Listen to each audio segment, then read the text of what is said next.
To add a bots app, chat, and Squarespace. Start by searching for Squarespace in your web browser and opening the website.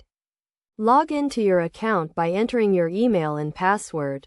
Then access your account dashboard and select the website where you want to add the chat feature. Your website's dashboard will display various options, including website design, sales, invoicing, content, and memberships. To create a chat widget, visit a website dedicated to widget creation. Log in and search for WhatsApp chat to find a suitable template. Choose a template that suits your needs, such as a light or white theme, and click Continue to proceed.